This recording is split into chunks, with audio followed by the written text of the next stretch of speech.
Space Air Diffusion. Welcome to the Space Air Diffusion section of Price's training module. In order to be an effective HVAC designer, you must be able to choose the proper air diffusion devices for your application. And you can't do that without first having a basic knowledge of how air is distributed and moves around in a room. In the upcoming training module, we'll cover the fundamentals of space air diffusion, including such topics as 1. The occupied zone, 2. Primary air, total air, room air, 3. Throw, drop, and spread, 4. Convection currents, and 5. Returns. The occupied zone. The occupied zone is usually defined as the area within 6 feet of the floor and not within 1 foot of the boundaries of the space, such as walls. As this is the area of occupancy, it is desirable to avoid excessive draft velocities and temperature differences within this space. Primary air, total air, and room air. Primary air is the conditioned supply air being discharged from the diffuser. The primary air is typically moving at high velocities with high turbulence. This action causes induction, which mixes the primary air stream with the room air. Primary air is also referred to as supply air. Total air is the total volume of air in the room which is under the influence of the primary air stream. This is the primary air and the induced room air moving out from the air outlet. The total air is usually considered to be the volume of air within an envelope of 50 feet per minute or higher air velocity. Finally, we come to the medium through which all metabolic heat transfers occur, and thus the most critical factor in controlling human comfort, the room air. The room air consists of all the other air within the space which is not included in the total air package. Proper air distribution conditions the room air and maintains draft velocities and temperatures within comfort levels. Room air movement is created by its gradual induction into the primary air stream, forming the total airstream. It is this constant mixing that provides the mechanisms for heat transfer between the primary and room air. When air movement does not occur, usually as a result of insufficient outlet velocities or poor outlet location, a stagnant layer of room air is formed. The formation of this stagnant layer means that the entire volume of air in the room is not being properly conditioned. It is always desirable to keep the stagnation layer above the occupied zone in cooling mode and as near to the floor as possible when heating from above to reduce the chance of occupant discomfort. Throw, drop, and spread. Throw is the horizontal distance the supply air is projected out from the air outlet. We measure this distance for a specific air velocity. For example, this square cone diffuser has a throw of 8 feet at a terminal velocity of 50 feet per minute. That is to say, the air is still moving at 50 feet per minute at a horizontal distance of 8 feet from the diffuser. Drop is the vertical distance from the diffuser to the bottom of the air jet. When we determine the drop, we also measure this distance for a specific air velocity.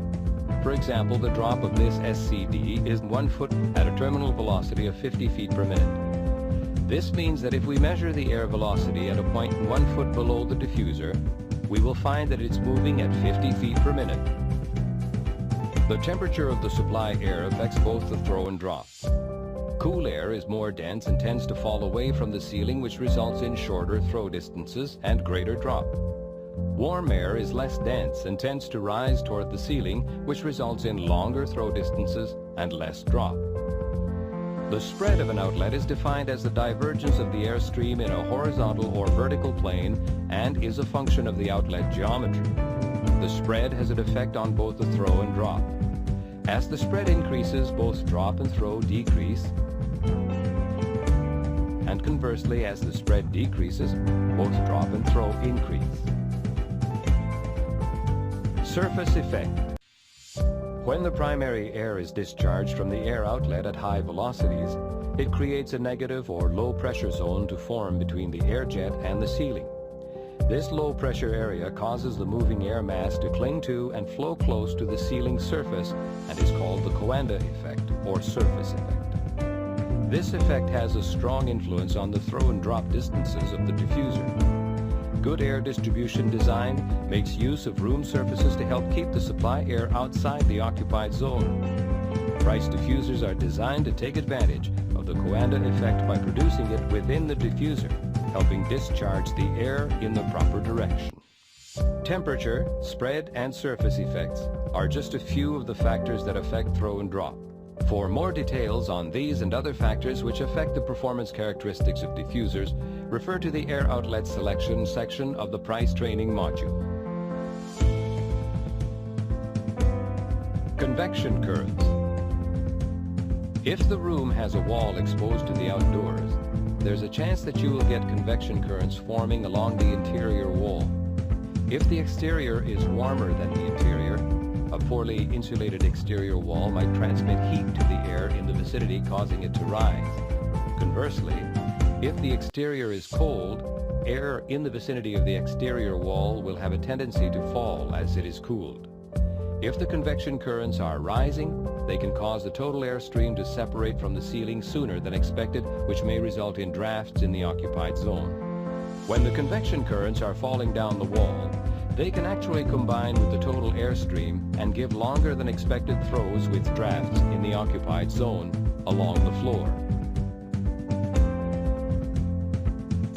Returns.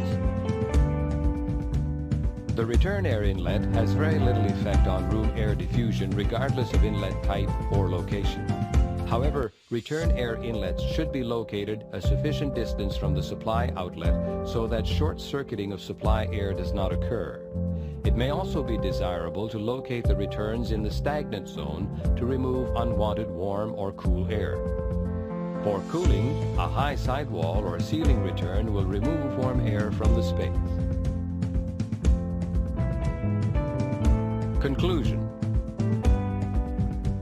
We hope that you've enjoyed this look at space air diffusion. You should now have a better understanding of the mechanics of room air distribution and know that the occupied zone is the zone of occupancy. Primary air is the air discharged from the diffuser. Total air is the volume of air within an envelope of 50 feet per minute or higher. And room air is the medium through which all metabolic heat transfers occur. You should remember to keep the stagnation layer above the occupied zone in cooling mode and below it in heating mode. We've also taken a look at throw and drop, the horizontal and vertical distance the supply air is projected out from the air outlet. We've seen how spread and surface effect can cause the throw and drop to be effective.